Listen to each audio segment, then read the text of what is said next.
Nagprotesta ang iba't ibang makabayang grupo sa harap ng embahada ng China sa Makati bilang pagbabatiko sa patuloy na presensya at agresyon ng China sa West Philippine Sea o WPS.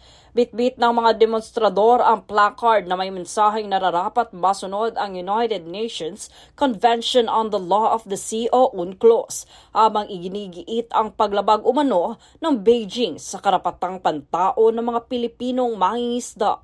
Mariin namang sinabi ng Filipinos Do Not Yield o FDNY movement na ang pangaharas, pangbubuli at pagwa-water cannon ng mga barko ng China ay nagdudulot ng takot at pangamba sa mga mangingisdang Pilipino.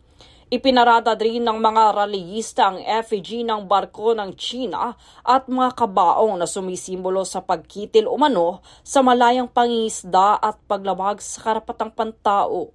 Ayon sa Alyansa Bantay Kapayapaan at Demokrasya, malinaw umanong nilalabag ng China ang karapatang pantao ng mga namamalaging Pilipino na nasa WPS dahil sa patuloy na tensyon sa lugar.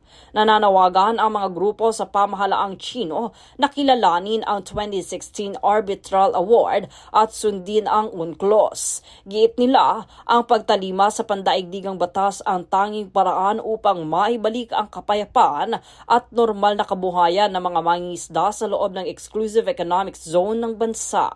Patuloy na panawagan ng mga nagprotesta ay ang kapayapaan at hindi digmaan ang kailangan, lalo na ang bansang China anila ay patuloy na nang-aabuso sa WPS at hindi ang bansa.